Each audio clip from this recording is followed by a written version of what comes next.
Good morning, everybody. And, as Cable Tie just pointed out, Dragon has left the ISS. So, perhaps a bunch of you are also watching the live stream from NASA. Now, for the last couple of months, I've been starting these live streams with an acknowledgement of traditional owners, but this morning, in a slight variation, I just wanted to give a shout out to the Mulla Mullam Indigenous Gathering Group, Indigenous Gathering Place rather, which is just up the road from me. It's a local Indigenous group that for the last 25 years has had a very active program where they have lots of events and community outreach and basically do things to maintain Indigenous culture within the outer east area of Melbourne. So a big thumbs up to the Mulla Mullam Indigenous Gathering Place and the mob there. They do really cool work, so thank you. So, because last weekend the live stream was a little bit strange with the 50 and 50 challenge, and I haven't answered viewer questions for a little while, so today I'm going to do two things, unless things go totally off the rails, which is highly likely. And what I'm going to do is start with a quick update on the Ether Uno design, and then I'm going to get into looking at questions from Patreon supporters and GitHub sponsors.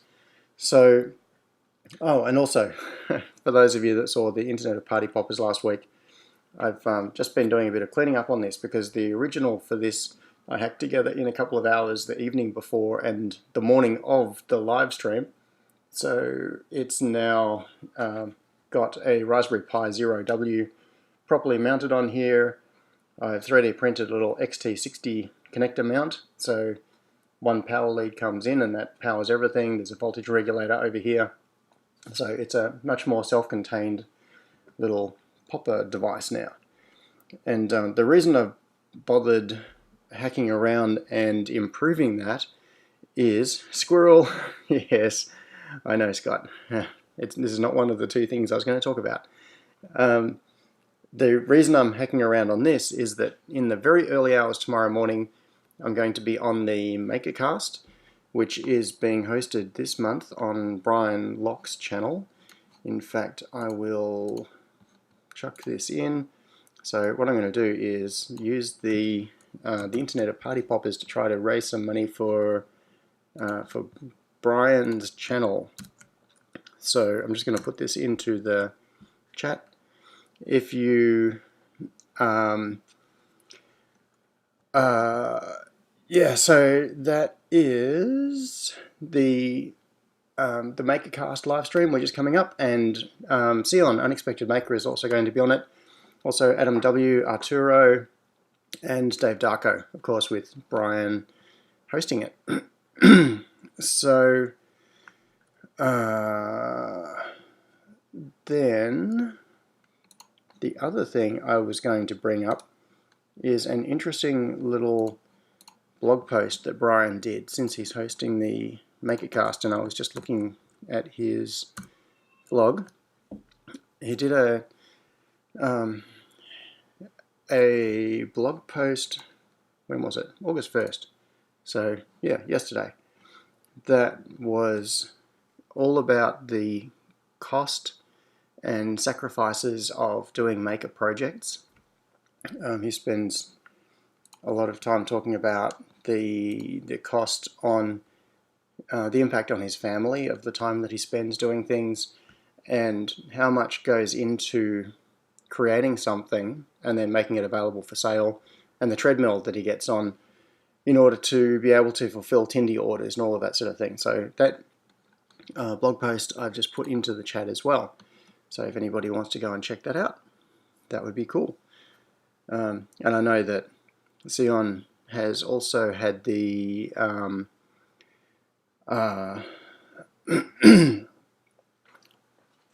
he's also had the stresses of making something cool and then having to produce it, and it's a journey and a pain that many people go through when they try to take the step from making for themselves personally to making and sharing it with other people, and then beyond sharing it, also actually producing things so that other people can buy them.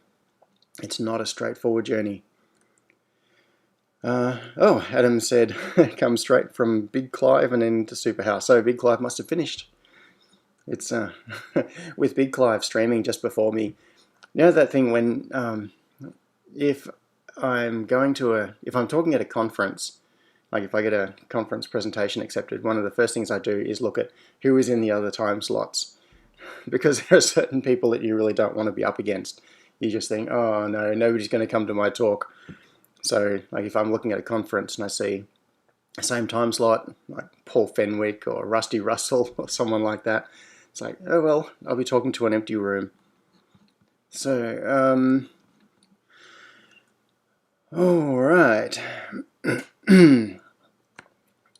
Now, I think it was last week, I can't remember, I showed some of the design for what I've been working on as a replacement for the Ether 10. And I've been calling it the Ether Uno as a little bit of a break from the Ether 10 branding or concept, because it's going to be it's no longer based on the 2010. I mean, the 2010 is named that way because it's the 2010 version of my Arduino compatible board. 2010 is a little way in the past.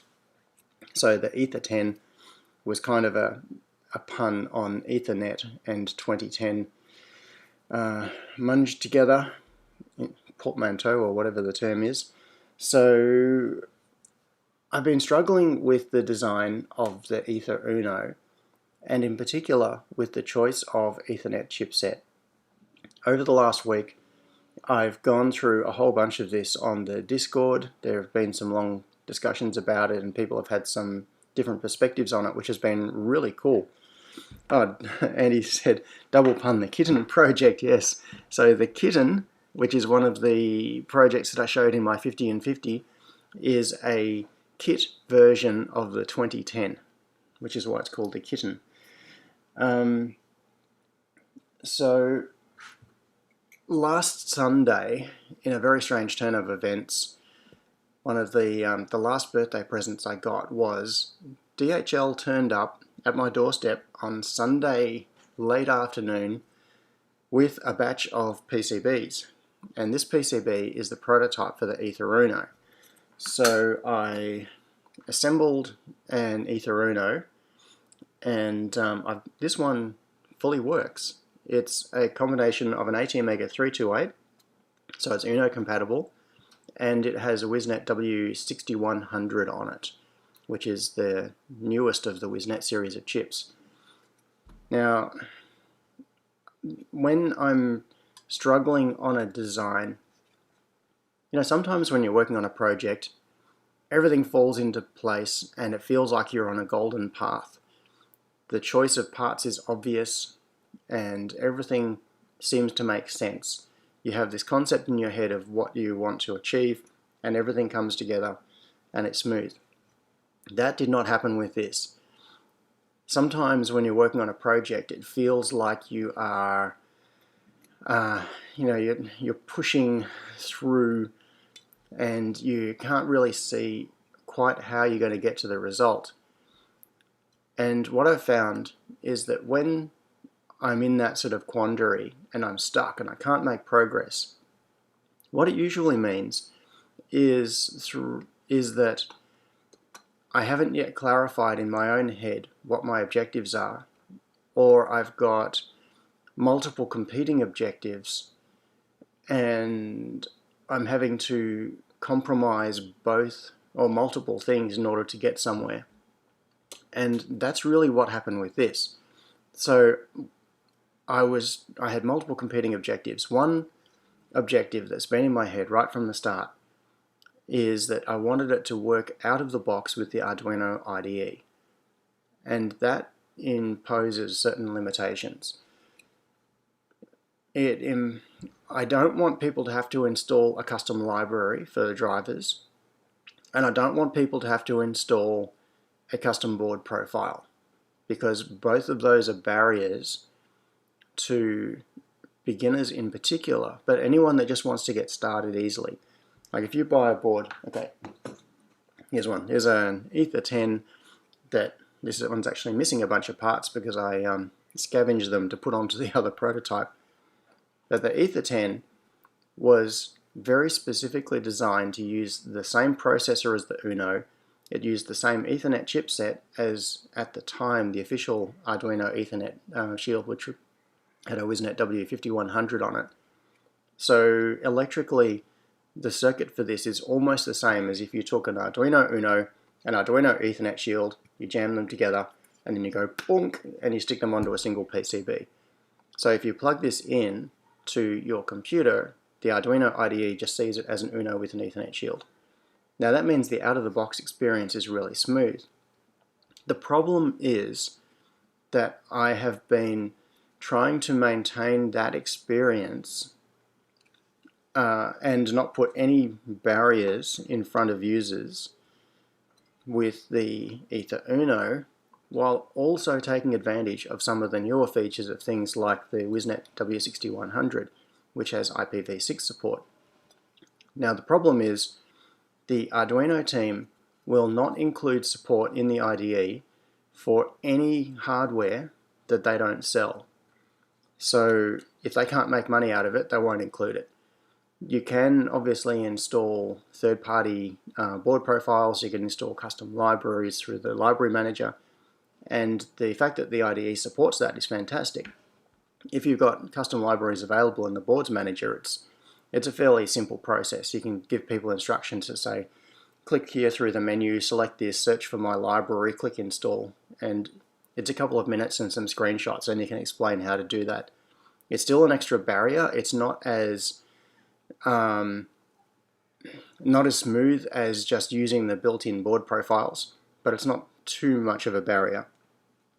But for a chip like the W6100, what has happened with that is that it's a bit of a sorry tale. The official Arduino Ethernet shield uses a W5500, and since the 5500 came out, WIZnet have released the 6100, which is it's basically an upgraded version. It's got bigger buffers, it's got IPv6 support, it's got more features, but it's really, in terms of the way the API works and the way the drivers work, it's a very small change. It's some different registers, some very minor changes, and WIZnet went to the trouble of they forked the official Ethernet library. They wrote all of the code to support the W6100. They structured it nicely as a minimal delta so that it was easy to see what the changes are. They submitted a pull request to have those changes pulled into the official Ethernet library, which would have had no impact on anyone else. And that pull request has been sitting there for 15 months, I think, 16 months. And it's just been ignored because there is no official Arduino hardware that uses the W6100, and therefore it's just not going to be merged. So what that means is that if I wanted to use the most up-to-date Ethernet chip, the 6100, I would have to distribute a custom library. So I've actually already created that. What I did was fork the official Arduino Ethernet library, and then I pulled in WIZNet's patches, and I've now made a SuperHouse Ethernet library that supports the W6100 and has IPv6. So if you install that library, and also I changed the namespace. So it's now, you can actually install the SuperHouse Ethernet library at the same time as the official Arduino Ethernet library. They both work, and it's just the SuperHouse version has IPv6 support, and it supports the W6100. So anyway, this has been a whole lot of background to get to the crux of the problem, which is this whole thing about not being able to find the golden path with this design, and it's because I've had the conflicting pressure. One is I want to maintain plug in and go support with the Arduino IDE, and the other is I want to support IPv6 and the new features of W6100, and I want extra memory, more than the ATmega 328 has, and a few other things. So more of a cutting edge board that has a bit more of a barrier to using it, because you have to install these custom libraries and you have to jump through a few hoops in order to do it. And it was only during the week, this week, after I assembled this prototype and after discussing all of this on Discord, that I suddenly realized that my two competing objectives meant that I was trying to design two boards in one, and I needed to give up on that idea. So this is what's happened. Instead of doing a single Ether Uno board as a replacement for the Ether 10, what I'm going to do is make two boards. I've essentially split this design in half and taken it in two different directions, and I'll show you those right now. They're both works in progress, but you can see where I'm going with it. So what I'm going to do is have one board which will be the Ether Uno, which will be ATmega 328, so it's compatible with an Uno. It'll be WIZnet W5500, which is the same chip as on the current Ethernet Shield. So it will be like an updated version of the Ether 10. It'll be like a current Arduino Uno with a current official Arduino Ethernet Shield mashed together with USB-C and Power over Ethernet support, and a few other minor improvements. But you'll be able to plug it in, and out of the box it will work exactly like an Uno. And I think for most people that is going to be the easiest board and probably the simplest thing to do for basic projects. But I don't want to give up on my idea of having a more advanced board as well. So that's why I am also doing another board that's going to be called the Ether Bear. So that is going to be Ethernet, obviously, but it's going to be based on the Baby Bear platform that I've shown in previous videos and never actually released. So that one, they're going to look pretty much identical. You'll have trouble telling them apart from the labeling. But the Ether Bear is going to have the W6100 Ethernet chip on it, which means that it will have IPv6 support and the extra buffers and all that sort of thing. But it will also have an ATmega 1284p processor on it. That means you get bucket loads of RAM, lots and lots of flash, extra, basically just more goodness. You get two hardware UARTs instead of one, so you can get a second hardware serial port, so you can do high-speed serial on an extra couple of pins, and you can do a whole lot of things that won't be possible on the Ether Uno, but there will be some extra hoops to jump through. You'll need to install a custom board profile, and you'll need to install a custom library for the Ethernet driver. So Peter suggested call it a plus model. Yeah, I think that might be a little bit confusing. Even though they're going to look very similar, they are going to, I understand what you're saying about rather than two model names, but I kind of like the idea of having two families of boards. One that is out of the box Arduino compatible, the other one that has the more advanced features on it. And I may even get around to releasing the Baby Bear as well, which is what the Ether Bear will be based on. So they will have the same, they'll have the same board profile, and everything else about them will be the same. It's just that one of them will have Ethernet. So I'll just show you here what I've got on, where are we? Desktop.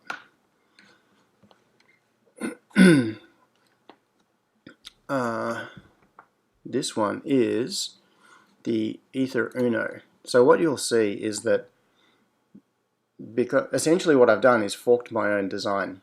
I've got what is the current Ether Uno prototype, the one I've just been waving around, and this has the ATmega 328, which is the smaller processor, with the WISnet W6100, which is the more advanced Ethernet chip.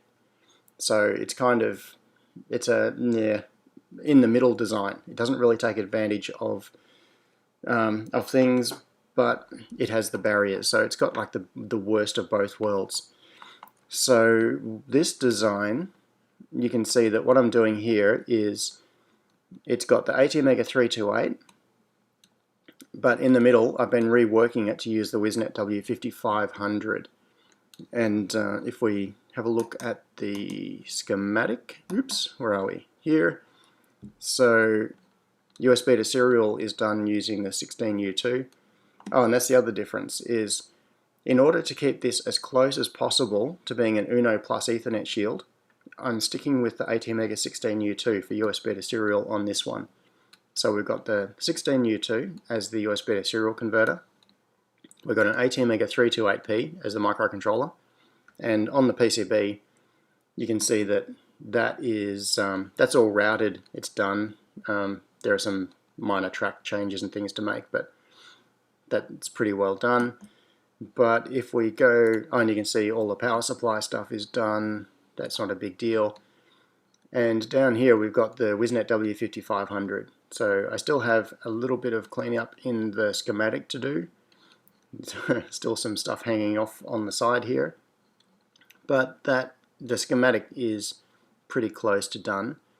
And if we, come on, that's it. So what I need to do on this one is all the routing around the Ethernet chip. So this is the W5500, and I've got to move some of these parts in. So that is like it's a bit like what I've got on the Ether Uno. Well, this is again on the current Ether Uno, except that I've rolled back the W6100 to a W5500, and I've rolled back the Ethernet to the 16U2. Sorry, the USB to the 16U2. So, for comparison, let's go and have a look at the Etherbear, and this one is, you can see it's kind of complementary. The routing around the Ethernet is done, the routing around the processor is not, and in fact it's overlapping a bunch of parts. I need to rework all around this right hand part of the circuit. There's stuff getting in the way.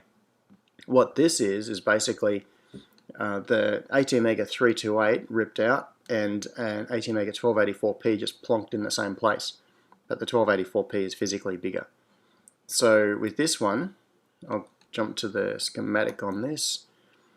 So USB to serial converter on this is a CP2102, which is nice, and it's got the ATmega 1284P, and you can see that I still need to do a bunch of schematic work here. I need to connect up the crystal and connect some other stuff. I don't have the reset connection in here, and what else do we have? So power is all done, the decoupling, the Ethernet controller is all done. So this is the W6100. The Ethernet interface with PoE, microSD, MAC address, that's all done. So on this one, what needs to be done is around the processor. Around the Ether Uno, what needs to be done is around the Ethernet chip. And come on, jump back. My computer is being laggy. Alright, so what we have here is what will be the Etherbear with the 1284P. So, alright, I will try to catch up on a couple of things. Incognito, your internet connection died. At least you're back. That's good. Klaus said, does the W6100 bring anything besides IPv6? Not sure if I'm missing something, but not sure of the use case. Direct WAN connection. okay, a couple of things. Firstly, I think IPv6 in itself is very interesting. And as I've been talking about this project on Discord, I've had a few people say, "Ugh, IPv6, why would you want that? That's horrible." And the thing is that IPv6 is important, and a lot of the time it can be really useful to learn about it. And I think one of the difficulties at the moment, one of the reasons that it's not used very often, there are a few reasons, but one of the reasons it's not used very often in microcontroller projects, firstly, there's the extra overhead, like the extra memory and all of that sort of stuff that is required. But a lot of it is just lack of access to easy microcontroller boards that support it. So if you're in a situation right now where you're thinking, I'm wanting to set up my home automation devices, and I'd like to learn a little bit about IPv6, maybe connect a couple of devices. My router supports IPv6, or I could set up a local IP address system, anyway. You could set it up, but you don't have it. The problem is, what boards do you use to experiment with it and to learn? And this is kind of the situation I'm in. I would like to have a couple of IPv6 devices sitting on my workbench, maybe connected into my home automation system, so that I can learn more about it and be hands-on with it, not just theoretical. Because unless you can actually get your hands on the hardware that's capable of it, no one is going to start using it. It's just going to be one of these things that seems too hard. So it's largely about having a board that is capable of it if you want it, and if you don't want it, you just ignore it. You don't need to use it. You don't even need to turn it on in the driver. Just use it like a regular IPv4 interface. But if you want to learn about it, you can. And the W6100 has a couple of other advantages. Firstly, it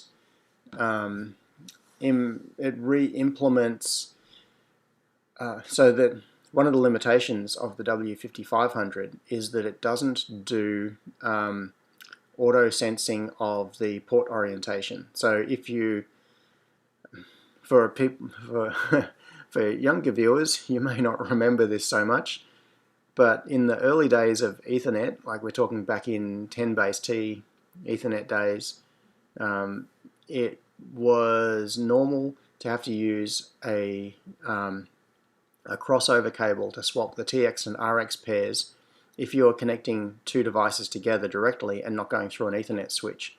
So if you had a device that you wanted to plug into your laptop would need to use a crossover cable, and it was a total pain because you have to keep track of whether this cable was crossover or not, and they wouldn't auto negotiate. We don't even think about that these days because Ethernet does its auto negotiation of the polarity of the signal. So you get any two devices and you plug them together with a cable and it just works. The W5500, much to my surprise, doesn't support that. So if you have a W5500 and you plug it into a modern Ethernet switch, which does have auto negotiation, it'll be okay. It'll figure it out. But if you plug it into another device that doesn't have auto negotiation, you need to use a crossover cable. And that's kind of annoying. That problem should just go away. The W6100 already, it fixes that. It also has larger buffers, so if you're ever in a situation, I think it's got twice as much memory in its buffers as the 5500. And the other reason, which is a little bit of it's a very minor reason, it is very slightly cheaper, and also it will probably not be end-of-lifed as soon. So if I'm going to the trouble of doing a major redesign of a board now, going to the W6100, which is the most modern chip that WIZnet produce, it'll probably be available for slightly longer than the 5500. One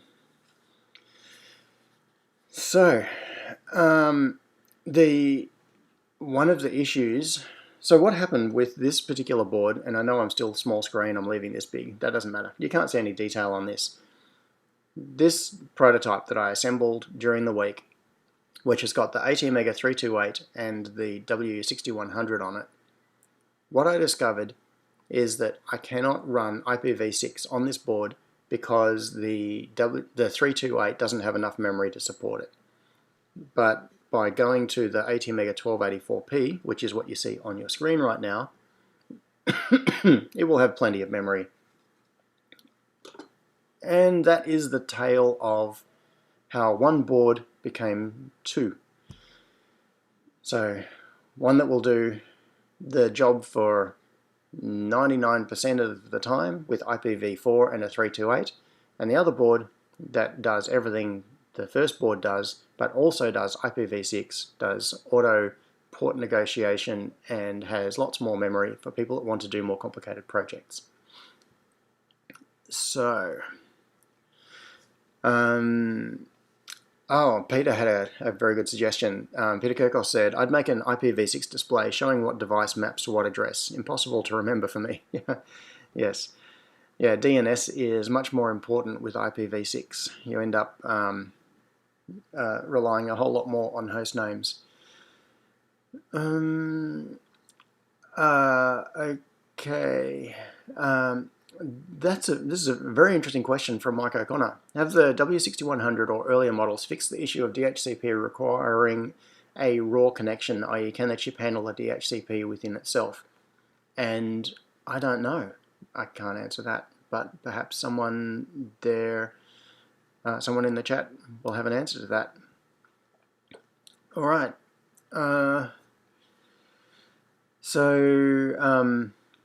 Sausage asked, for both the EtherUno and the EtherBear, will the PoE be isolated from USB power on both boards? Okay, so there is a slightly complicated question to that. The reason it's a complicated question is that you can make it isolated or you can make it not isolated. And the reason for that is that the PoE is brought up onto headers on the board. So for those of you who aren't familiar with the existing Ether10 design, what happens is down here you can see this little four-way header, and I'll show you this in the schematic in a moment to help explain what's going on. So on this four-way header there is a ground connection onto the PCB.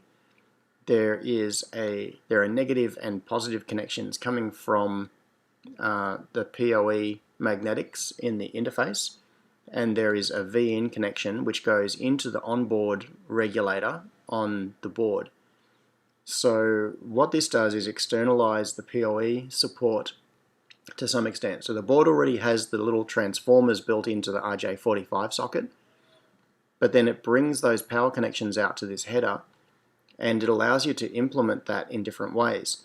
So what you can see here is the negative connection coming from the PoE transformer comes up to this header, and it's not connected to anything else. Then down here there is a ground connection, which is ground for the board. These are not linked together by default on the PCB. So if we have a look at the schematic for that, where it'll be somewhere here, okay, and this is just the same thing. What you can see here is there's the little internal transformers and diodes and stuff inside the Ethernet jack, and they come down here. So we've got V minus and V plus coming out of the Ethernet interface coming to this header, and then we have ground going to the board, and we have V in for the voltage regulator that's on the board. So what you can do is one of several things. if you just want to have simple DIY power over Ethernet, like you want to use a passive injector and send 12 volts down the wire, then what you can do is put a pair of jumpers across those headers. So what you effectively do is bridge the ground on the board to the negative input from PoE, and you bridge the positive input from PoE through to VIN. And that means you will not have an isolated PoE interface. But what you can also do instead of, so what this essentially does is it's a minimum cost, minimum effort PoE. All you need is a couple of, wherever they are, little jumpers.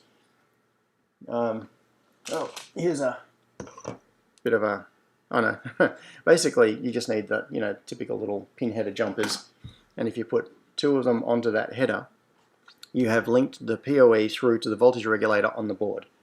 You don't have isolation, but you do have PoE. Or what you can do is put an isolated PoE module onto it by plugging it onto those headers, and that's how we get things like 802.3 AF support. There's a module that goes onto it, and the module itself can then implement the 1000 volt isolation and all of the other things that are part of the PoE standard. So if you do it that way, yes, you can isolate your PoE from your USB, and that way you don't get nasty ground loops and things going bang when you plug a computer into it. Alrighty, questions. So a much earlier question, sorry Clint, I missed this earlier. Clint said, how do you get around not having to install drivers for the board? And Scott made a related comment, which is that's one of the reasons he uses Platform IO instead of the Arduino IDE. So the way I get around having to install drivers for that I will be able to get around it for the Ether Uno, is by implementing it to be as compatible with the official Uno as possible. It's the same CPU, it's got the same USB serial interface, it'll have the same Ethernet chip as the official Arduino Ethernet Shield. So plug it in and it'll just work. The IDE will think it's an Uno with an Ethernet Shield, but it's all on a single PCB. And for the Baby Bear, that's where you'll have to install a custom board profile. At the moment, I'm most likely going to use the Mighty Core board and the driver for the W6100. And at this stage, it looks like I'm going to have to get my own version of the Arduino Ethernet library and accepted into the library manager somehow, and then you'll be able to install that through the library manager. Alright, what have I missed? Any other questions? I'm sure there are a few in the chat, but hopefully that gives you a good idea. So we can probably come back to questions about that, because what I'm going to do now is switch into a more general question mode. First though, I've got to figure out what I'm doing on here. Alright, so in Discord, I will just have a look back and see what things people have been asking. So for Patreon supporters and GitHub sponsors supporters, there is a private section on the Discord that only they have access to, and there are a few questions in here. So Daryl asked, what is your most silliest and interesting project? What technology, systems, process would you like to investigate next? E.g., I was thinking of looking at FPGAs. Cool. Oh, and also because because I haven't got around to reviewing these questions, as I'm reading these, this is the first time I've read them, so I haven't had time to prepare anything for this. Okay, what So that's kind of a couple of questions. What is the silliest or most interesting project? Silliest. I think the silliest is probably the Internet of Party Poppers. Most interesting. There have been a few really interesting ones. I think the ones I would classify as most interesting are the ones where there was some kind of a big barrier that I had to overcome in terms of my own knowledge or ability. Many years ago, and if I had to list some of these, okay, probably the first one of those would be the Leo stick. And if I look back at the Leo stick now, I think, yeah, I could route that board without too much trouble. So the Leo stick is one of the things I featured on the 50 and 50, and it's an Arduino Leonardo in the size and shape of a USB memory stick. So it's like this big. It's basically like the size of one of Sion's tiny Picos, but it's got the USB connector built into the PCB. And that board, when I was working on it, I spent so many nights. At the time we were doing a big home renovation, so we didn't have a functional lounge room, we didn't have a kitchen, we're actually cooking on our back veranda, and I was trying to get this board ready for going into production so that we could give it away at LinuxConf. And I spent so many nights sitting, I was actually sitting at I think it was an old door, sitting on a couple of trestles or something out in the garage with my computer designing that board, sitting there with not the greatest conditions, and it felt like my eyes were going to start bleeding because I spent so many hours sweating over that design, and there was such a feeling of achievement in order to and Ecognito3 just said, yesterday I had to install Arduino 1.0 to program my Leo sticks as 1.8 does not seem to like it. That sucks. That is probably related to the bootloader. The Leo stick, there's a whole sorry tale to that. This is a squirrel I could chase for hours. Alright, so to give some context to it, when I was designing the Leo stick, there was a certain time pressure involved.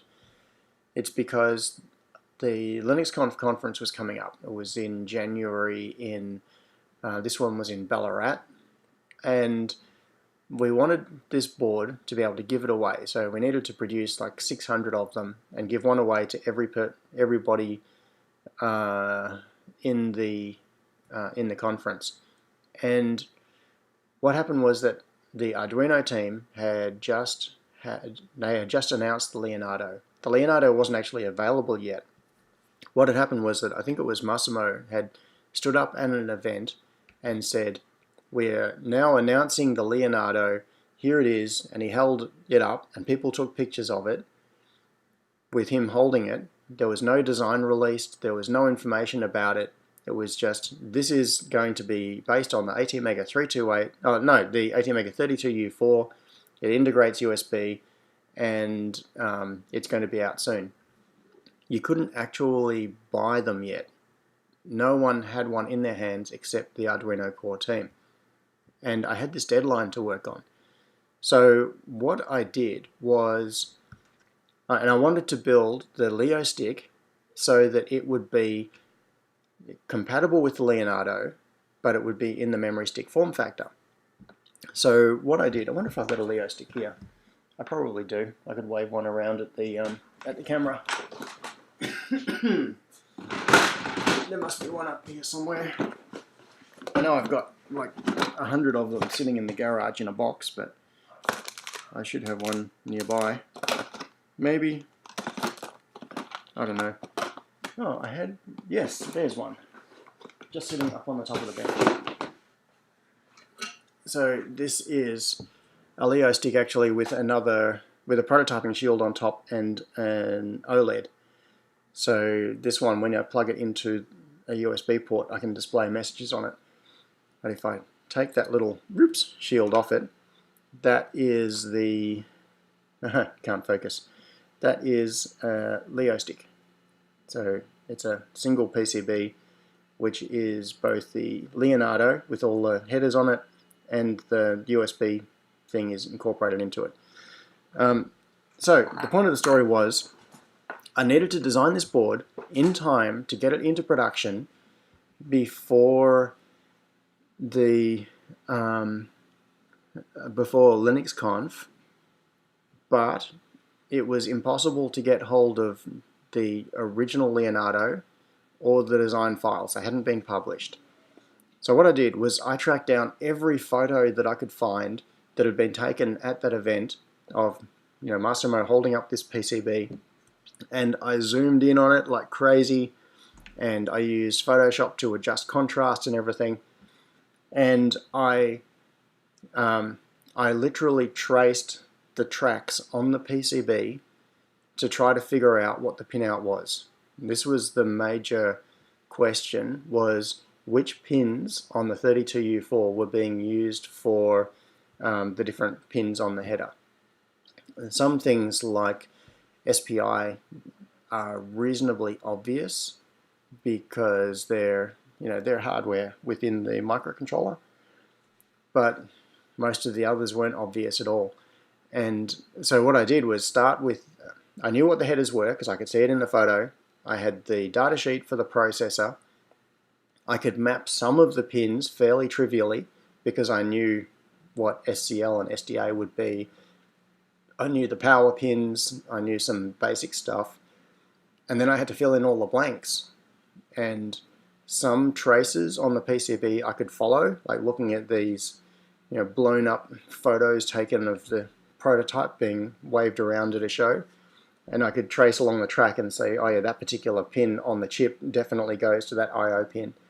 So I filled in all of the most obvious ones, the ones that I had the most confidence in, and then worked my way down and eliminated it until I had the ones that I had the least confidence in, ones where tracks ducked through to the other side of the board, or there was something that obscured it, went under silkscreen or whatever. And I got right to the end, the last couple of connections, and I kind of took a punt based on things like the ordering of the pin numbers and what made sense. I basically thought back to, okay, what did the Arduino team do when they were designing the Leonardo? If you're orienting the chip, what allocation of pins make sense to map them, to map the pin out to the headers on the board? And so the last couple of connections, I kind of just fudged it and thought, I think this is it, but I wasn't sure. And we sent the boards off to production, and I think on the first production run we did 1,000 of them. Well, there was a hand assembled prototype first, and then we ran a batch of 1,000 and gave them to all of the attendees at the conference. And amazingly, I got the pinout 100% correct. So all reverse engineered from photos at a conference. And okay, so that gets us to the whole issue of the bootloader and the problem that might be going on here with having to install Arduino 1.0 in order to get the Leonardo, the Leo stick to program. So just like the hardware files weren't available, the drivers also weren't available. And in the official Arduino GitHub, there were some references to a couple of bootloaders. There's the Lufa bootloader that was written by Dean Camera, who's a developer originally from here in Melbourne, I think. And there were actually several different bootloaders, and there were different references in the Arduino documentation and in their press releases and things talking about different bootloaders, but none of it was finalized. So what ended up happening was that for the event, because we had to get these out, what we did was I think we used Lufa on the first boards, and then we had to change almost immediately after it. So like the first batch of 1,000 boards that were done had a beta bootloader on it, and then when the actual Leonardo came out, it turned out to use a totally different bootloader. And so from after that, we then started shipping it with a different bootloader, and then I think Leonardo changed their bootloader again. And so what's probably happening, Ecognito, is you might have a Leo stick which has one of the previous bootloaders on it, and so what's happening is the Arduino IDE is not recognizing it properly as Leonardo. With what we did was, because the Leonardo board well, there was no boards manager back then. This is a weird thing. It's weird to think about how much has changed. There was no board manager, so installing a custom board profile involved downloading a zip file and extracting it and putting it into a subdirectory inside your sketchbook, and it all had to be done manually, and all of the files had to be named correctly or it just wouldn't work. So we created a custom board profile for the Leo stick. Now if you flash the bootloader on a Leo stick, so if you get an ICSP programmer and you plug the Leo stick in and you select your board type as Leonardo in the IDE and just do burn bootloader, you will end up with the latest bootloader on the Leo stick, and it will work just like the Leonardo, and it should be recognized properly. That's probably the best solution. That way you're not dealing with a 5 or 6 or 7-year-old bootloader that is kind of obsolete. So anyway, that is the long tail of the little Leo stick, and this is following up from Daryl's question about what is one of the silliest or most interesting projects. And even though this is such a little board, I think this is one of the most interesting, because I had to, firstly, I was physically working in terrible conditions in my garage doing this because our house was in chaos. And secondly, I was trying to work from reverse engineering photos of a board that I couldn't get my hands on and no one had any specs on yet. And it worked. I was amazed and so chuffed when that worked. Alright, so the other part of Daryl's question is, what technology, systems or processes would you... Oh, and also, before I get on, people in the chat, I would also like to know about your either silliest or most interesting projects. So chuck them in the chat if you feel like it, or get onto Discord.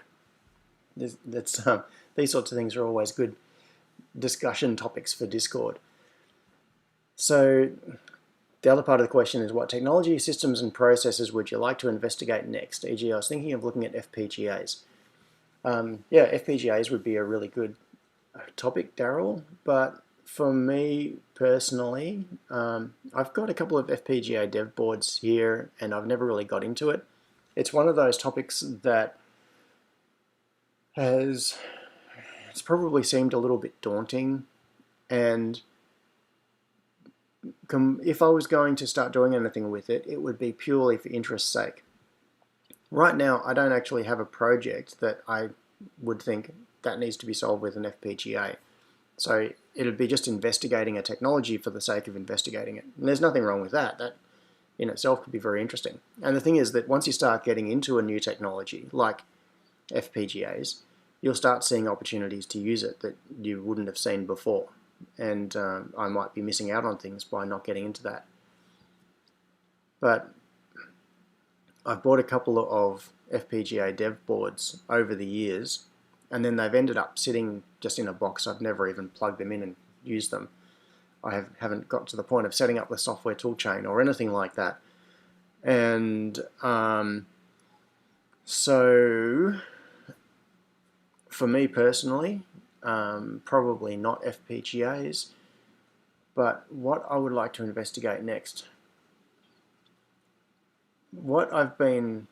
This is slightly left field, but the thing that recently I've been really enjoying is CNC machining, which is a bit of a sideways step, but I found that it is quite complementary to the other things that I already do. So designing PCBs schematics and PCBs is one piece of a puzzle, and it's a really useful and important skill. But then when you're doing maker projects, being able to do things like use a laser cutter so that you can make a board like this very quickly, or use a 3D printer is useful. And there are certain situations where being able to use a CNC machine is very useful, or it allows you to do things that you couldn't otherwise do. So there is a particular commercial project that I've just been doing a little bit of preliminary work on over the last few weeks. And I won't say what it is because that particular project is under NDA. But part of it involves mechanical fabrication and of aluminium parts. So over the last couple of weeks, I've been using the CNC machine more than I have like in years, and I've been loving it. I've been watching all sorts of YouTube videos about different milling techniques and learning about how different types of cutters work and how to advance them through the material, and different strategies for creating different part shapes in parts and that sort of thing. So I'm a total beginner at that sort of thing, but it's fun. And if I ever needed to do something seriously, then I would defer to an expert in that area. But having a machine here, which so that machine, I bought it like 9 years ago, and a lot of that time it's been sitting idle because it's just something where I haven't taken the time to learn a whole lot about it and get myself set up to minimize the barriers to using it. I think one of the key things with any tool is that you need to get it to the point where you can use it without having to jump through hoops. You need to be able to just turn it on and start using it without having to do a whole lot of setup every time. Things like setting up the software tool chain, figuring out how you're going to generate tool paths. There is a whole lot of learning that goes into that. And if you have to overcome that barrier in order to even start using the tool, then you're not going to be so inclined to use it. And so what's happened over the last couple of weeks is that because I've been using that machine a lot, it's I've overcome some of those barriers. So I can now go from Fusion 360 to generating tool paths, and I've also been doing things like writing a lot of G-code myself, which helps me to understand it. So I've just been writing raw G-code in a text editor, and I've written scripts to generate G-code for repetitive motions and those sorts of things. So that has been a big learning curve, but it means that now that machine can sit idle again for a while if it needs to. But if I do need to fabricate a part out of aluminium or something like, some material like that, the process is there and it's available to me. So I'm then more inclined to do it. And I think that comes back to the thing about FPGAs as well. You have to go through that hurdle of getting yourself set up and comfortable with the process so that when the opportunity comes up or some project that you're working on could benefit from that tool or that technique, you don't have to start from zero. You already have the path in place to be able to get to the end result. And that's what makes you efficient. On that subject, so just as an illustration, this Internet of Party Poppers is well, I was going to say it's a moderately complicated project, but it's, for many people, this would be a moderately complicated project, I suppose. But I went from I need to do this to having it working in the space of a few hours, and that was because all of the building blocks, the fact that you can do something quickly is a result of all of the homework and the previous things that you've worked on that get you to the point of being able to do it. So I laid out the design for this in Fusion, for the board in Fusion 360, and that took me I think it took probably 20 minutes to half an hour. And the reason that I could do that is that I'd used Fusion 360 previously, so I could do it quickly. I've been learning a lot from my friend Chris, who's been showing me about that. Then the driver for the servos is a board I've used before, and I have existing Python code to drive that. The interface that logs, or the client that logs into the YouTube API and looks at the chat messages, Andy and I had been using that just like 2 weeks ago, so it was fresh in my memory, and the code was right there. It was literally minutes to get this connected to the YouTube API and then able to trigger servos when a super chat happened.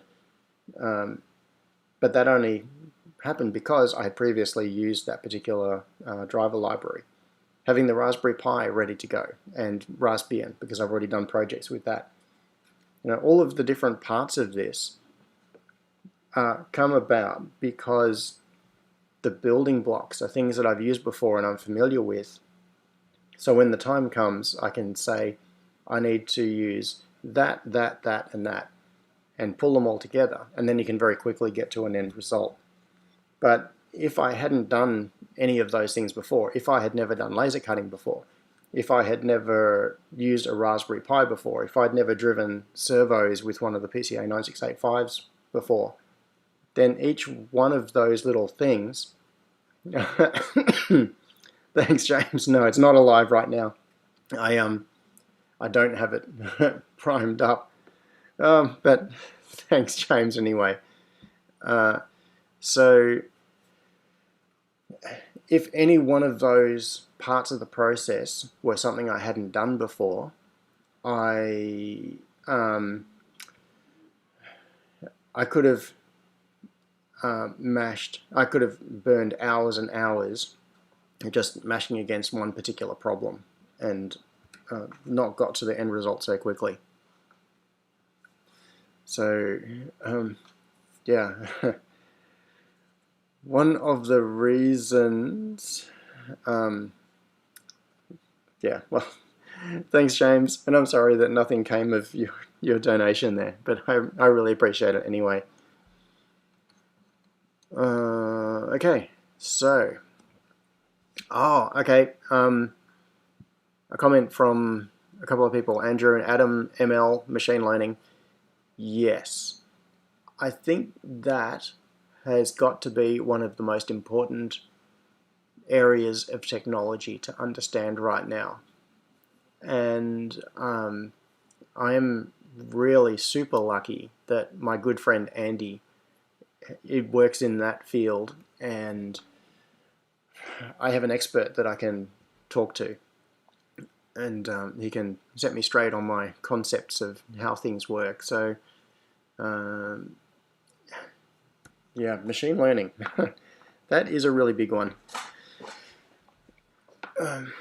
So working with Andy and a bunch of other people in the Melbourne hackerspace. So John Spencer, who is probably in the chat here somewhere.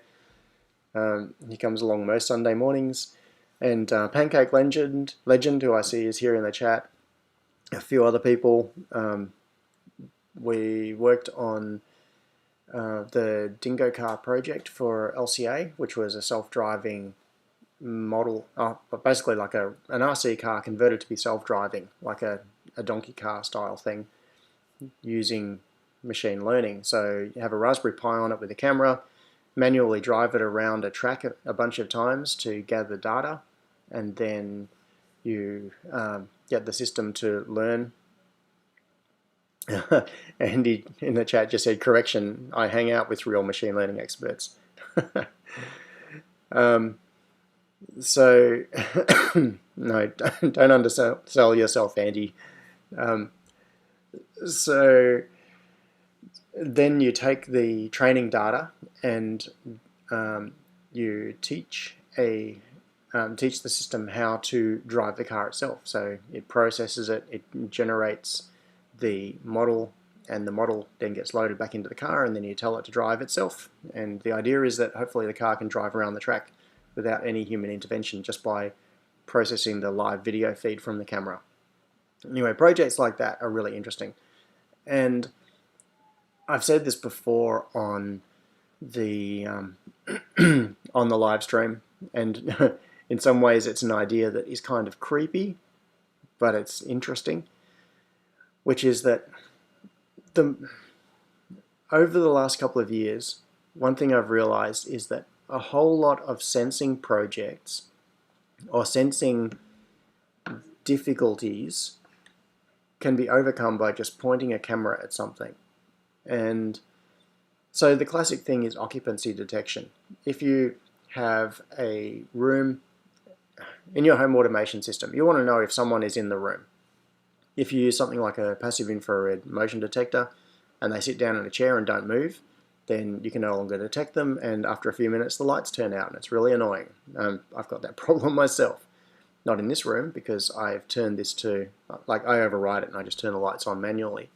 But I've got motion detectors around the house, in the garage, in like the little bathroom here, etc., that publish to MQTT when they detect motion, and then the lights can be turned on by the home automation system.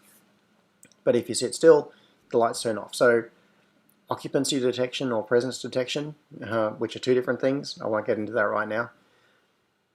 Both of those problems can be solved by sticking a camera in the corner of the room, like a security camera, and feeding it to a machine learning system. So the machine learning system can tell you if there are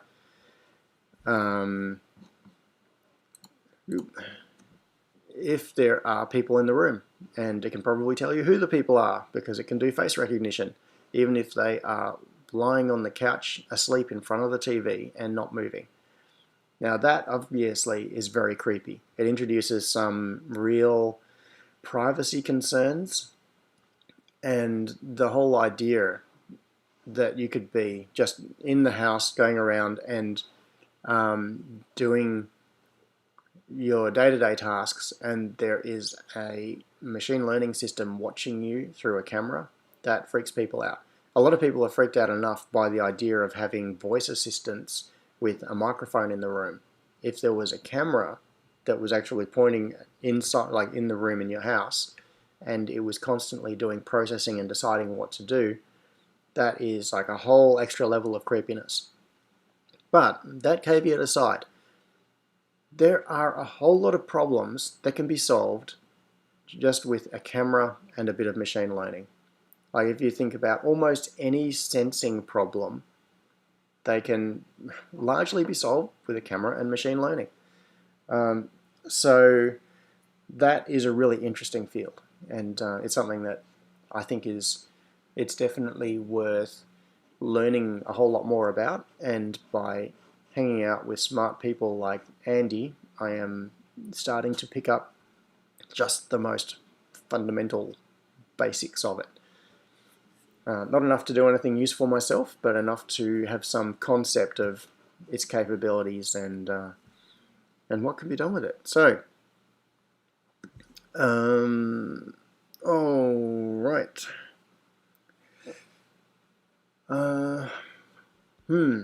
But that is a really interesting question. So, Daryl, thank you for the question about interesting technologies and interesting projects.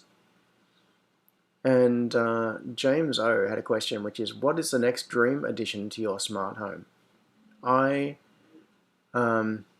Well, there was a very good answer from JP Simmons, which is in-wall power points, individually controllable with energy monitoring. Not available here, unfortunately. And James replied and said, what part of the world are you in? And JP Simmons said, Australia. Now, where is it? Somewhere just around here. Here it is. Oh. This is something that I got just this week. And it is a... I haven't actually checked whether it's legit or not. So this is a smart power point with energy monitoring built in. And I ordered this one from Kogan. So this is sold locally within Australia, supposedly certified, although I have not actually looked up the certification database to check. So there's it's a 2-year based system. It's got a 2-year module in it, which is an ESP82. This particular one, the Y3E, I think it's an ESP8285. So you can run Tasmoda on it, and it is a drop-in replacement for a PowerPoint. So you just plug in, you just connect active, neutral, and earth. Gives you 2 switched outputs with touch switches to control. Whoops. Touch switches to control, and it has Wi-Fi, so you can tie it into your home automation system, and it'll report the power being used on the 2 sockets. I haven't even tried connecting this yet to test it. I popped the back off it, and I verified that yes, it is actually a 2-year module, so it definitely can run Tasmoda. But that just arrived like within the last couple of days. No, haven't had a chance to look at it yet. So one thing I still need to do is look up the certification database and see if this is real certification or if it's fake certification. Because one thing that you'll find, if you look on eBay for things like smart PowerPoints, you'll find ads for PowerPoints and it will say Australian certified, and it'll have a really poor image of like a GIF of a certificate, which will have the seal on it, and it will say, you know, inspected at laboratory blah, and this is the certificate number that's been issued, and it's just an image. And then at face value you think, yeah, okay, good, they've gone to the trouble of getting it certified and it's all fine. If you go and look up the public database and you put in the certification number that they claim on their certificate, you'll find it doesn't even exist.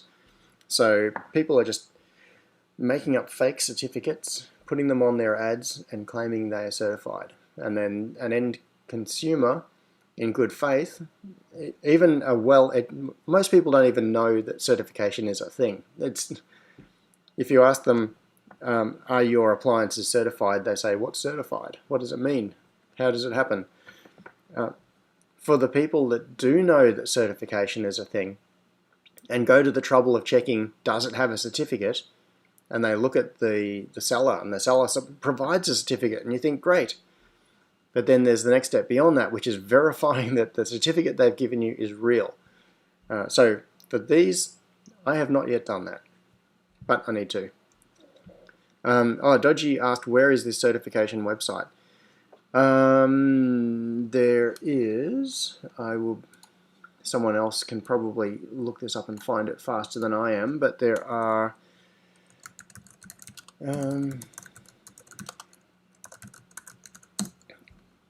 a couple of places you can look them up. So search for a certificate body. No, I've got to find. I'd have to dig through the thing again. Iraq certification. Someone else can find it. But the thing is that the certificates are public, and that's part of the whole chain of verification. Is that when a test laboratory provides the test results, and then that goes to a certification group, and the certification group issues the certificate to the manufacturer and says, yes, this is good, the information is also published by the body that does the certification. It's not up to just the manufacturer. It's published by the body, and there are online databases that you can search. And that way, you're not just relying on the supplier giving you a certificate and taking it at face value. You can verify the certificate is real by looking it up with the person that actually issued the certificate in the first place. Yeah, off the top of my head, I can't. Yep. All right. Other questions? So this is still in the. I'm still looking in the Discord at the moment. Okay, so that that was a squirrel I just chased. So James asked the question of what is the next dream addition to your smart home, and the answer from JP Simmons was in-wall PowerPoints, which is what made me pull that out. with power monitoring, etc. And that is a pretty good answer. And it could legitimately be my answer as well. But I think the Dream Edition, two Dream Editions, two things I would like to work on. One is I really want automatic vacuum cleaner. We've got 3 cats and a dog, and we have pet hair constantly in the house. And my wife is vacuuming all the time, and it drives her nuts. So I think having a robot vacuum cleaner that was capable of handling pet hair would be a really good thing. So right now I have, but robot vacuum cleaners are expensive. They're like many hundreds of dollars. Right now I have 2 very old, possibly dead robot vacuums sitting just outside the door of my lab, which I think originally belonged to John Spencer, perhaps, who is here in the chat, and they were dropped off at the hackerspace and left on a free to good home shelf. And on the basis that these are unknown, probably broken, but if you can do something interesting with them, please take them. And so I took them. And so one thing I want to do is get those 2 little robot vacuum cleaners and get them up on the bench and see what state they're in, see if I can make them work. All right. Yeah. Oh, in relation to the certified PowerPoints, there was a comment earlier from Jack's Tech. Was it Jack's Tech? Yep. Bunnings sell goods with that guy's module, with 2-year module. I assume they would have to be certified. The brand name is Dita. Yes. So as far as I know, all of the Dita brand stuff is legitimately certified in Australia. And yes, many Dita products have the 2-year module in them and can run Tasmoda. So if you're in Australia and you're looking for proper certified stuff, but want to integrate it into your home automation system and install Tasmoda, do all those fun things, I think the Dita brand is one that you can legitimately use. And there is another brand that's sold at Bunnings as well. Somewhere I've got one down here that I was going to do a video on. I don't know if you can see it. In fact, right there, see those 4 white circles? That is a power board, a smart power board with its cover off.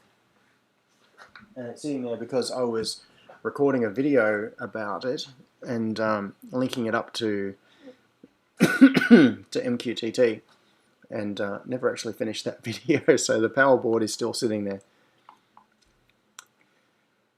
Alright, so Daryl had a question. EV Blog just had a video reviewing a board and had a number of tips about board design. Maybe you could show how you could go about designing a simple board and board layout, and any tips or tricks, e.g. component placement, IC close to middle of board or on 45-degree angle, etc. Yeah, that's a... I watched a little bit of Dave's video about that. I haven't seen the whole thing, I just saw the start of it, and I actually still have it in a browser tab somewhere because I was going to go back and finish watching it. And so Dave at EV Blog, many years ago, like early in his electronics career, worked doing board layout, and this was in one of those places, I think I've mentioned this in the past, where on some projects or in some companies what they do is they have someone who works on just the schematic, and they will design a schematic in total isolation of any of the rest of the process, and then they will send the schematic to someone who does board layout, and the person who does board layout has got no input into the schematic. They've got no control over it. It's just given to them, and they have to take that schematic and do a board layout, and then the board layout gets passed along the chain. So it's like a bit of a process. But what that means is that you get people who will do nothing but sit there and do PCB layouts from morning to night, 5 days a week, and that was Dave's job. So if anyone knows about laying out a PCB, it should be Dave. So he spent years, I don't know how many boards he did, probably thousands of board layouts, where he was just given the schematic and said, here's a schematic, lay it out. Here's a schematic, lay it out. Here's a schematic, lay it out. And he was just laying out PCBs all day long. So he's had a lot of experience with interpreting schematics done by other people and implementing them as PCB layouts. So John Spencer just suggested through a back channel, do a live design for Linux Conf AU 2021 at even more pressure. Yeah, it would have to be a simple design. I would quite like to do some kind of design on a live stream, and it could be quite useful to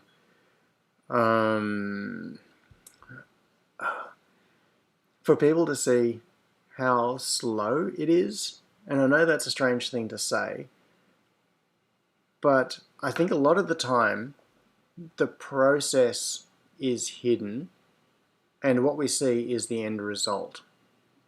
Now the difficulty would be doing something like a live stream where you're trying to interact with people, and I think it would be very, very hard to do it with a live chat where you're actually trying to answer questions and be very interactive.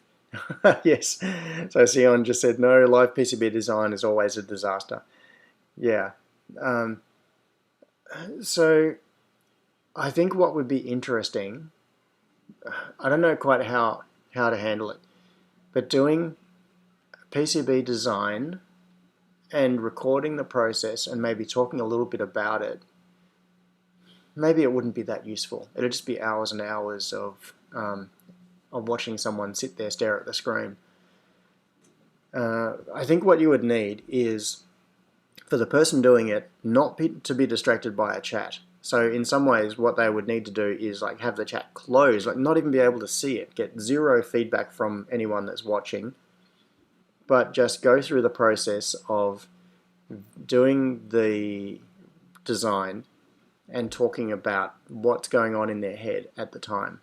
So talking about, I'm thinking about moving this over here, but if I do that, then I'm going to have problems with this particular thing. So maybe, and if I combine these resistors into a resistor array, then that'll reduce the space on the board. So let's combine these resistors into an array.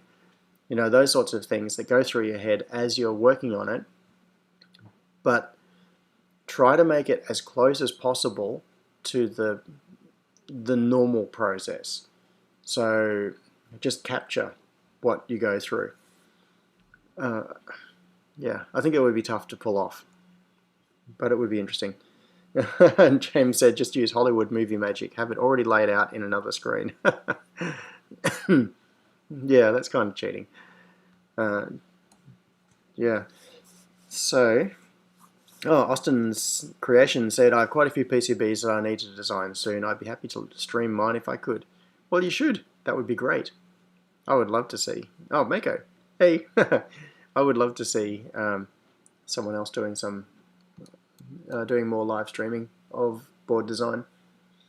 But yeah, what I was trying to say, what I was trying to say earlier, what I was getting to was, it could be interesting for people to have their expectations reset, because there is probably this idea. If you just look at the end result of what someone's created, you don't see the false starts, you don't see the changes of direction and the fact that they started doing something and then realized it was rubbish, so they ripped up a bunch of the PCB and moved things. You get the end result, but you don't see that process and the thinking behind it. So Daryl said, yeah, I think PCB design is a skill. You could time-lapse a design, then live stream comment on the time-lapse. That is a really interesting idea too. one thing I've thought is quite cool is a couple of times I've seen Sion's videos where he time lapses Fusion 360, and I've also so my friend Chris has also done time lapses of a number of designs that he's done in Fusion 360. I mean, a lot of the time I'm lucky enough that I get to be sitting beside him and I can just watch him while he's working on things, which is incredible. You get to learn so much that way. But seeing a time lapse of half an hour or a couple of hours worth of work compressed down to 1 or 2 minutes, and you see the design sort of zip into place and take shape in front of you, you don't necessarily see all the detail, but it can still be useful in terms of seeing the general flow of how things take shape. And that's what I tried to do with my a couple of videos ago with the vlog, I think it was, where I showed doing the PCB trays, the laser cut PCB trays. I screen captured all of my design process for that in Fusion 360, and then I sped it up so you could see a very fast version of me designing that in Fusion. But I think somewhere in the middle, where it is slow enough that you can have commentary about it, but fast enough that you're not sitting there for 10 minutes while a person ponders whether they're going to swap out a particular part or not. It needs to be somewhere in between. Alright, so let's have a quick look. I've got a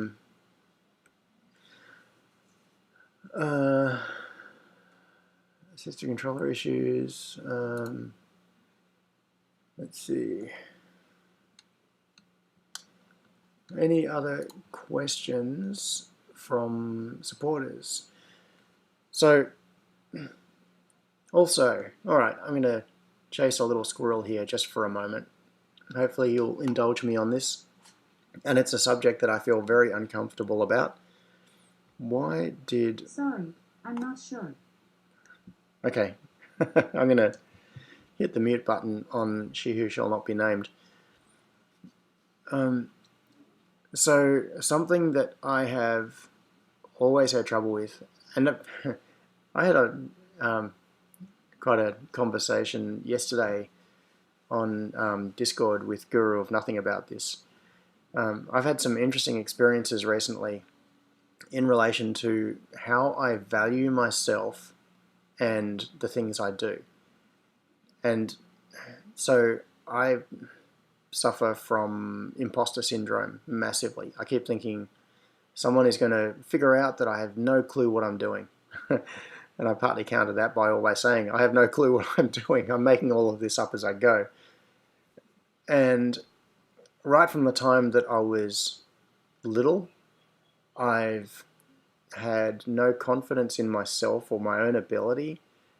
And what that translates to is an inability to ask other people to value it. So I don't like asking for money for things that I do. I find it almost impossible to to quote, because in the back of my head, I'm thinking, oh, I can't quote on this job because if I give a price that is like market rate, then that's going to be just way too much, and people would never pay that. I mean, why would they pay me that sort of money? So it's just been an ongoing issue. Anyway, I had quite an interesting conversation with Guru of Nothing about that yesterday. And the reason I'm bringing that up now is there have been a couple of issues with Patreon recently. One is that they have recently just started to, they've changed the way they collect tax on contributions. And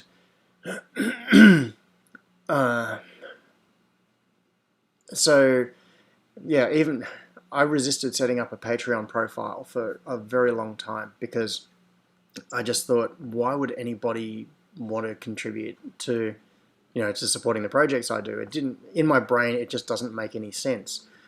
And it took a long time for me to do it. But anyway, I am so grateful to the people that do support me on Patreon. But that gets to the issue of there are some issues with Patreon right now with with tax. So I don't even understand what is going on here, but there is something to do with the way they are complying with US tax law, and I think what they're doing is adding or taking out tax from people that are making contributions, even though the tax itself is not technically payable because I'm in Australia, something like that. And I think they just started last month. And they also take oh, Pancake Legend, thank you. I need to work on that too. Nothing is ever good enough. Yeah. So there is a tax issue with Patreon. I heard that they also just lost a lawsuit that was in relation to something that is then going to possibly have issues for their their ability to stay in business, basically. I mean, I could be wrong about that, but it sounds like they were trying to structure the way their fees were in order to cover certain expenses, and the court found against them, and they're probably going to have to do other things in order to stay in business. And also, they take a reasonably significant percentage of all of the contributions. So if you're contributing a certain amount to me and supporting me through Patreon, some percentage of that, and I think it's a fairly significant percentage, goes to Patreon itself. So there are all these issues with it. Now, that said, the fact that I receive any money each month through Patreon is just like mind-boggling. It's that is a significant percentage now of my entire annual income. Something like a quarter of my income now. Yeah, it's like, I think it's about $12,000 a year. So like a quarter of my entire income or more comes from Patreon, which is amazing. And so the fact that Patreon has created this system that allows creators to be supported is really cool, but it has those problems. So there is another system which is GitHub sponsors, and that has Jonathan's 1212. Yes, you are correct. So GitHub sponsors is a more recent system, and it has some big advantages.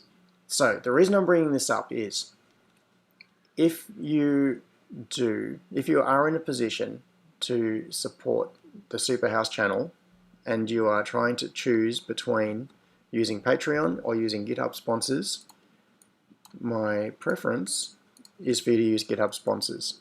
And the reason for that is that they don't take out fees.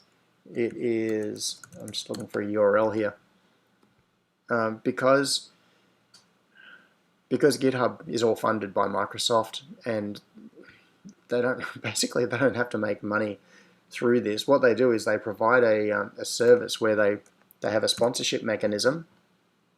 Subscribestar, Nemo just said.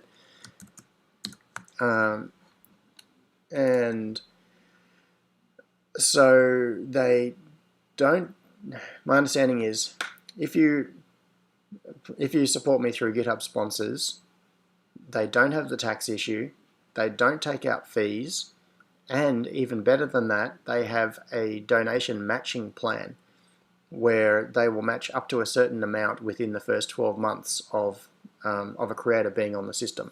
So I've been on it for a couple of months now, but the end result is that if you support me with $1 through Patreon, what ends up in my pocket is probably something like 60 cents. If you support me with $1 through GitHub sponsors, what ends up in my pocket is probably more like $1.50 because of the the fact that they top up the amount and that sort of thing, and they don't take out the fees.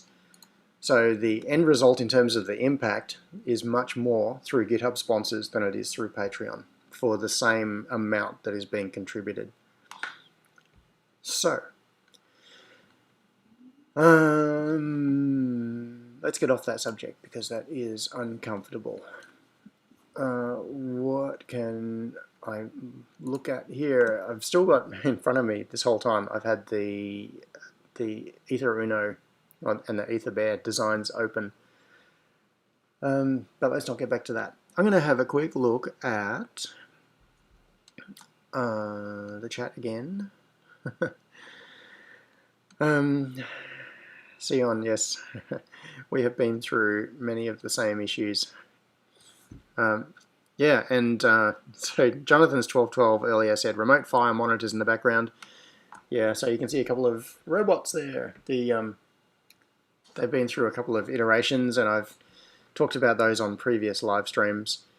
So the one in the background, the grey one that you can see, is the one that I had running a couple of weeks ago.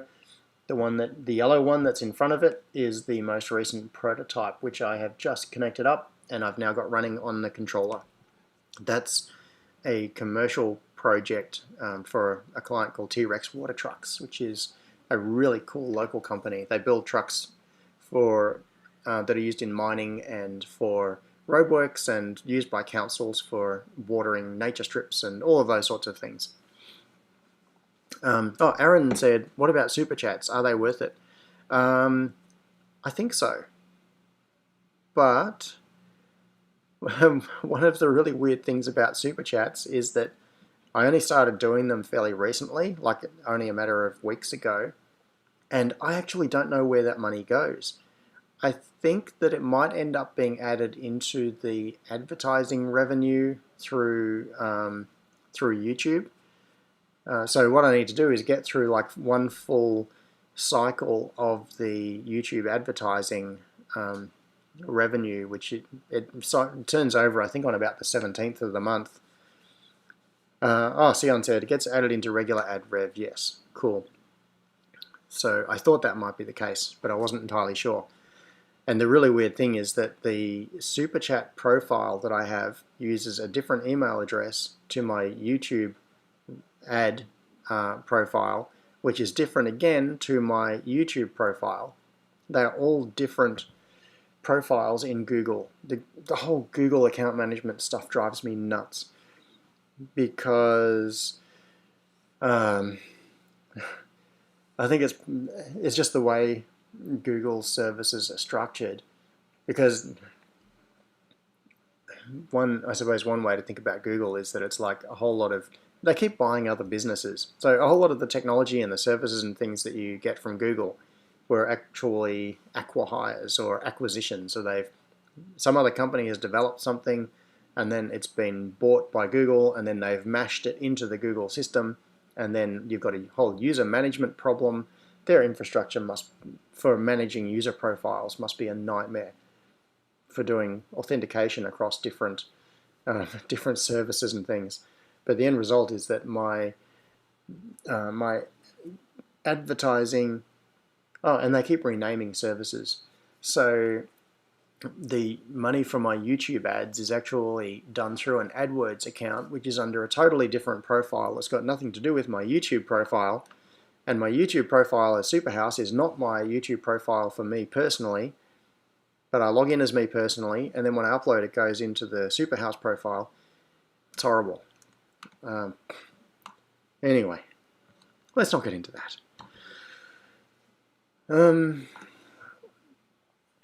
All right. Yeah. Hey, John. Yes, go and take the kids out into the sunshine. Have a great weekend. Thanks for coming along. It is a beautiful looking day outside here in Melbourne. So I think I'm looking up because I've got this TV up above me that shows all the cameras, and I'm just seeing the view out the front of the house, and it's all beautiful sunshine, and the backyard's nice and sunny as well. So it looks like it would be a good day to be outside. In fact, this morning, just before I started the live stream, I opened the blind on my lab. I've got a big window all down the side here, which looks out over the back garden. And I had it open, but the sun was coming in so intensely that the camera just couldn't handle it. It was big shadows and bright white patches and things. So I had to close it and go for artificial lighting. Otherwise, you wouldn't be able to see. Okay. All right. Yeah, Scott suggested someone needs to make a chart explaining the differences between all of the funding options. Yeah. All right.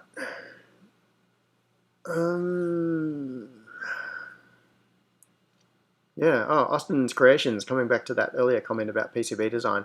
So it turns out I'm actually able to live stream on YouTube. This is Austin's comment. Didn't realize I could. I'll maybe talk about ideas in the Discord regarding possible timing. Cool. Yeah, well, Austin's Creations, I'm always up for other people creating content.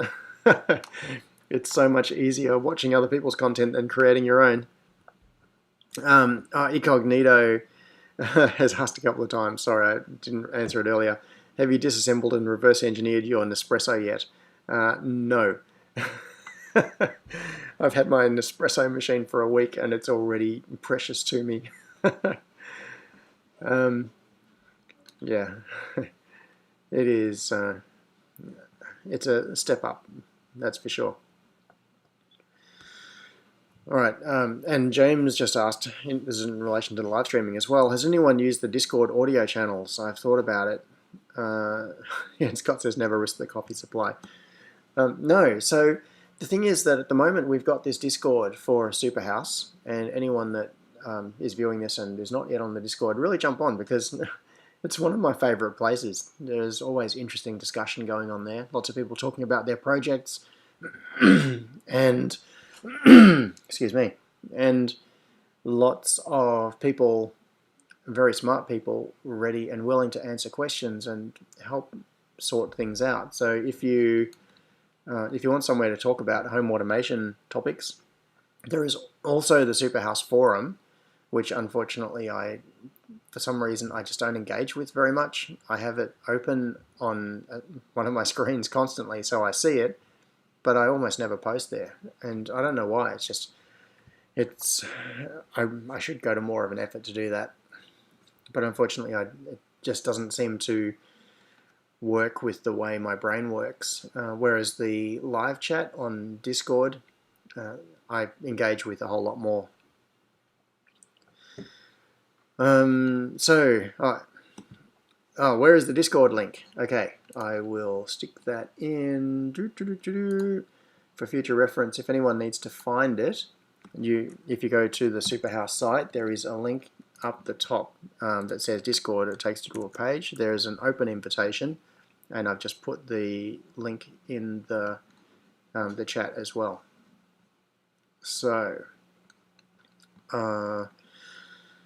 Aaron said new wooden base on the hostjet arm. How's it progressing? All right. Since it's such a cool project and it's kind of in view, depending on which way I go, that is actually the newest prototype that you have not seen before, because I only got that a couple of days ago.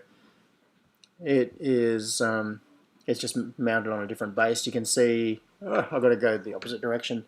Back behind it there is the other grey robot, and there's another yellow one behind it that is sitting on a piece of chipboard screwed into it to give it some stability, because normally it's mounted on a truck on a big mounting system. The one that's in the foreground there, the yellow one, is the newest version, which has got some improved travel limit sensors, and it's pretty much, it should be pretty much the production version.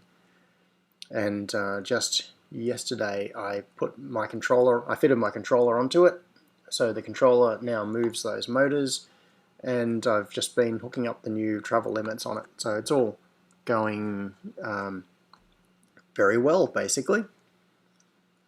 With that particular project, I'm always trying to strike a balance between talking about it and not revealing too much, because unlike the things that I normally make videos about, which are all open source and I share the designs and explain exactly how things work, that project is being done for a commercial client. They're paying me for my time for that, and they own it outright, and I don't want to do anything that could jeopardize them commercially.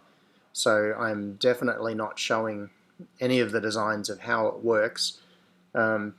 Basically, the closest I come is you can see it kind of out of focus behind me, and I talk about what it does, but I won't explain how it does it. It's not my place to do that. It's a really fun project though, and I love working on it. It's very cool.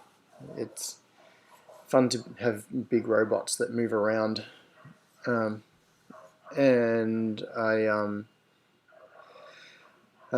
yeah, but I won't cross that line where I give away anything that the client does not want me to disclose.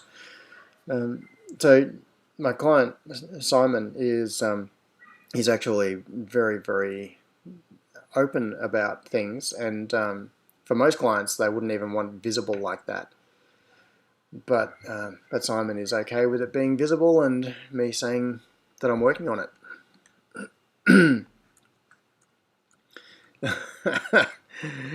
James has put 1 and 1 and 1 together and got 27. So he says, okay, so you're using AI, IR heat cameras, fire sensors to automatically drive the water cannon. You're not far off what we've been talking about, but the thing is that the primary use for these is not actually for firefighting. These are used for non-firefighting purposes, like watering trees in parks and watering nature strips and things. It's got an adjustable nozzle on it so that it can go from like a fogger wide angle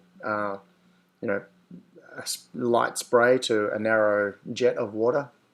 And what they're used for is watering, like driving along and watering nature strips and parklands and trees and those sorts of things.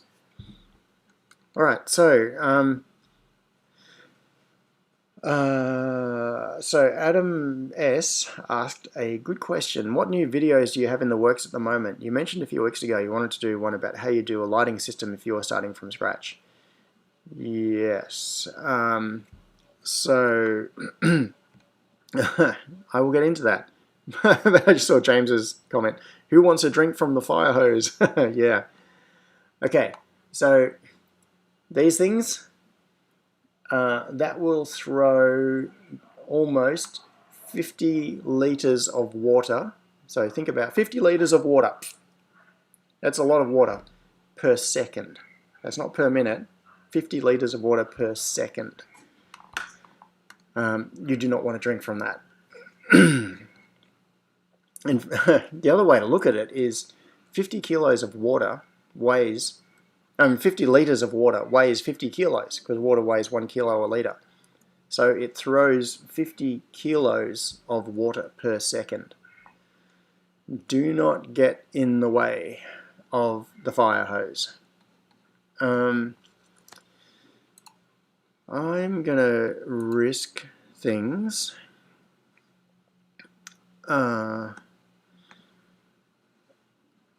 John Clark asked, crowd control? No. These are not used for crowd control.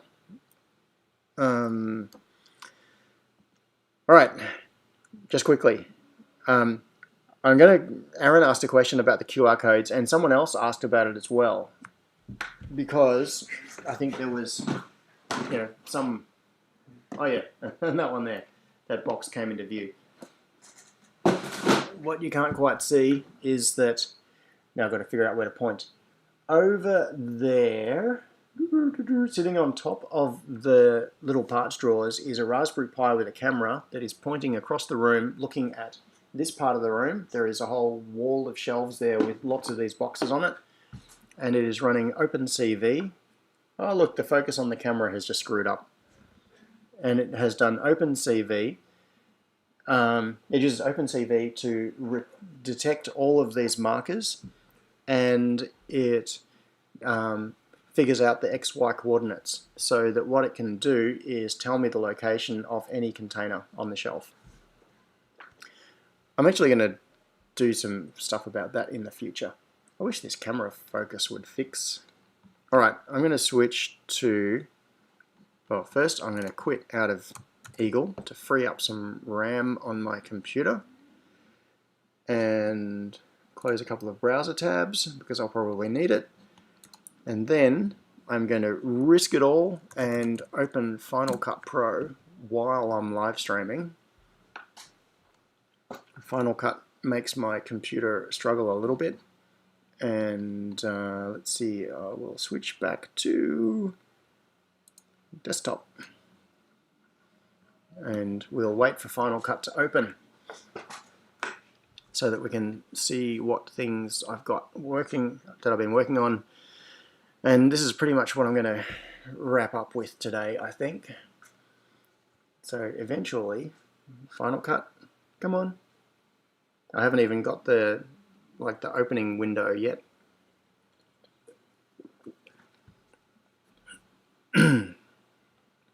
Is it launching or not? I can't tell. Oh, here it is. Yes, it was just just opening Final Cut takes ages. Loading.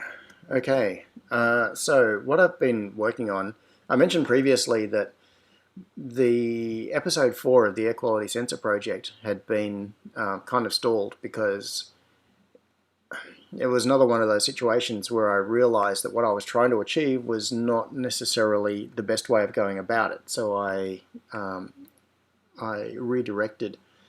And what you can see here, this is part of the timeline for showing how to install Mosquito, InfluxDB, Node-RED, and Grafana to do IoT data logging and charting. And this is you can see here the timeline for the video showing how to install Raspbian and then talking. So information about how to do all the setup. So I've already recorded a whole bunch of this and edited a lot of it. And it goes on and on and on. And I've got lots more footage that hasn't been brought into this timeline. So these are some of the slides that I did for it. So you'll see this in the episode, and that's the slide that shows the overall architecture of hang on, I just realized as I've been scrubbing this, there might have been sound coming through from Final Cut Pro. I hope that is not the case because that would sound really bad. So this so this is the basic architecture that I'm going to show in this episode. And this episode should be up fairly soon. If I get onto it, and I could have this out in the next few days because a whole lot of it has been done already. Let's see if I can get my I'm trying to get my library across onto the central monitor because I'm running a multi-screen thing. So in terms of videos I'm working on, okay, I've got a lab tour video that I actually started doing ages ago, and this one, nope, not that. So I started recording a lab tour a couple of months ago. When was it? When's it dated? February? You got to be kidding. So in February I started doing an updated lab tour and I still haven't finished it yet. I've also got an episode on Tuya, so how Tuya modules work and their pinouts and how to reflash them. There's the power board that I was talking about earlier, which is the smart power board. I've got a video about doing a Wi-Fi clock. So taking a regular analog clock, and this particular one will be powered by Xeon's Tiny Pico, and it'll use an NTP server and Wi-Fi to update the time. So it's a regular analog clock, but when daylight savings begins and ends, it'll adjust itself, and it always stays 100% perfectly on time because it's tracking an NTP server, so Network Time Protocol server. I've also got an episode mostly filmed about, which is actually going to be part 2 of the Wi-Fi for Home Automation series. And this is about doing more advanced things on your network using VLANs and multiple SSIDs for different purposes, and segmenting Wi-Fi networks and firewall rules and all of those sorts of things. I've also got part 3 of the Wi-Fi series partly filmed, which is using alternative cheaper hardware. In fact, that thing you can see, that screenshot you can see right there, that's a still, well, that's a frame out of a video this was filmed in Chris's shed. So he's got a setup in his shed which is oriented largely around mechanical fabrication, but there's an electronics bench there as well, and he's got the same microscope as me. So in fact, over my shoulder you can see my microscope, and in that one you can see his microscope with a plastic cover over it with the same camera. And what we did was set up a mesh network at his house using different hardware, using some cheaper equipment. So that one has already been filmed, but I need to do some more editing, and then that one will come out after the Wi-Fi for Home Automation Part 2. Then I've also got one that I've mostly done showing how to assemble pick and place feeders for the pick and place machine. That'll just be a vlog because it's not really home automation related. Ages ago I did one about making custom, let's see, that's a bad shot. Somewhere in here. I'll get out of that now. I did a thing about making custom rack mount cases. There's a video also partly filmed about the HomeSense project that I did a couple of years ago, which is Wi-Fi enabled home automation sensors. And then I've got others that are on hold. There's the updated version of I've got another vlog coming out which will be about the ESP programming header. Oh no, that somewhere. Project's on hold. What have we got? Oh, power monitoring. Oh, yeah, here's a really old one. This is one that I started a couple of years ago, which is an E-tap controller. So I've already recorded a lot of video for that, but I need to finish it. There's one about water tank depth. And what you can see here is an oscilloscope which is being used to look at the signal coming from a 433 megahertz radio transmitter. So what I was doing in this video was reverse engineering the protocol from the water tank depth sensor and showing what the signal looks like on the screen and how to figure out the timing, so that when the signal from the depth sensor is picked up on your receiver, you need code in the microcontroller that measures the all the pulse timing, so that it can then figure out the bit stream, and then from the bit stream you need to decode that and turn it into the actual message, so you can see how oh look, me with hair. So this is a video that I started filming a couple of years ago and still haven't released, and it's about power monitoring using pulse power monitoring on an electricity meter, so measuring the pulses as the little thing spins around. What else? SIG. Oh, there's a video that's so old. What's this one? Wheelchair speaker. Okay, so this is a video that Chris and I started filming a while ago, which is about the speaker system on his wheelchair. And yeah, I've got footage for that sitting here in Final Cut Pro, but I haven't got back to finishing the actual video, and I really should. So, quit out of Final Cut. And all this time I haven't been able to see the chat because it's been hidden behind the Final Cut windows. Alright. James said, you'll have to do more than just put on the same shirt to finish this video. Yeah, I'll get myself a hairpiece.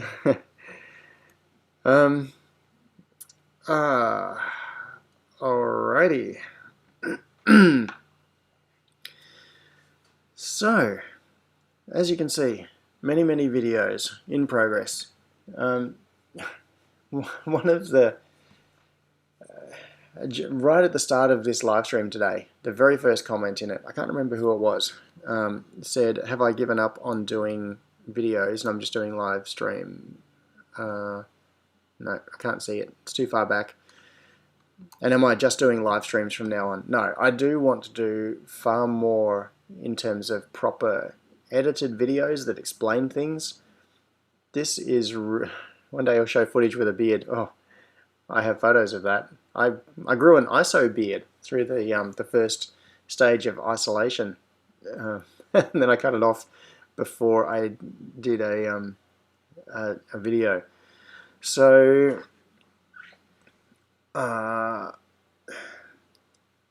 what is kind of mind-boggling is the amount of time that it takes to produce those proper videos, like those ones where that one I was talking about with data logging and reporting. So I showed the screenshot. You could see the slide which had the graphics of the different parts in it. So I laid all of that out. I actually use Apple Keynote for doing a lot of those slides. I find that's a really good tool for it because I can quickly put elements into it and I can make boxes and text and then arrows between things, and you can drag stuff around. I can do transitions and animations and things. But what I typically do is generate all of the graphics in oh, come on, where's my cursor? What I typically do is generate all of the graphics, come on, focus, in Keynote, and then export them as JPEGs and pull the JPEGs into Final Cut Pro. But something as simple as creating a slide that's going to be visible on the screen for a few seconds, I might spend a couple of hours on that. And I saw yesterday that Sion posted a diagram, like a pinout diagram for the Tiny Pico Nano. Is that what it's called? I can't. Or is it just a Nano? Anyway, his new little board. So he's done this really cool little pinout diagram which shows the board and it's got all the different pin allocations and things on it. And in his tweet he said, oh, I just whipped this up and it only took like 8 hours. Tiny Pico Nano, yeah. That's the sort of thing that people don't see. The fact that you give them a nice little pinout diagram and you look at it and you go, yeah, that's a useful reference. So Sion spent 8 hours sitting there laying that diagram out and making it look nice. I've spent hours and hours doing those stills, doing those slides that are going to be in the video that will be visible for maybe a few seconds. So once you take into account all of the time that it takes to do that background preparation and the editing. So yeah, I was just thinking about it earlier. It probably takes me an hour. What is the rate? It would be somewhere in the order of, it takes me 1 hour per minute of video to create it. So a 10-minute video would be 10 hours minimum. And often it's more than that. A SuperHouse video that goes for 30 minutes, so a half-hour episode going through explaining something, it takes more than 30 hours to produce that 30-minute video. It's for a proper 30-minute video, it probably actually takes me more like 60 hours to produce it. And yeah, getting over that is hard. But I want to do more. So, since it is such a beautiful day outside, and I have, oh yeah, James said 30 hours of work, 400 hours of duration. Yes, that's the thing. It ends up being spread out over such a long period of time as well, little bits and pieces. One thing I struggle with is I have so many projects that I want to do, and I haven't done them because I know that if I simply sit down and do the project, I could do it in a couple of hours, or over a weekend. But if I want to film it, all of a sudden that's going to be a week or multiple weeks doing the thing with all the cameras set up and making sure that everything is recorded properly, and then you do it again from a different angle, and yeah, lots of frustration. So my productivity is actually really low um, because I have to record it. I often wish that I had a film crew who could just sit here and I could just get on with working with things, and they would just record everything and turn it into videos. I would turn out 10 times as much stuff that way. So, focus. Yes, camera is back focused. Aaron helped towards video editing budget. That's extremely generous. Thank you. I really appreciate that. I got to say, the support that I've been getting from everyone here, all the members of the community, is amazing. It really does mean a lot to me, and it goes a long way towards helping with being able to get the things I need to produce cool stuff. So I am going to wrap it up, and I hope you all have a fantastic weekend, the rest of the weekend. Here in Melbourne, it is a beautiful day, so I think it's time to catch some vitamin D and see some sunshine. So yes, as James says, go and make something awesome. And hopefully this time I won't have a voice from beyond with a live mic, a hot mic, after I get out of here. Where is the end? I need to make one of those little control panels for OBS so I can just press buttons and switch between different scenes. But thank you very much for all the interesting questions and the comments, and I'll see you on Discord or next Sunday, or maybe even I will have a video before then. Okay, bye.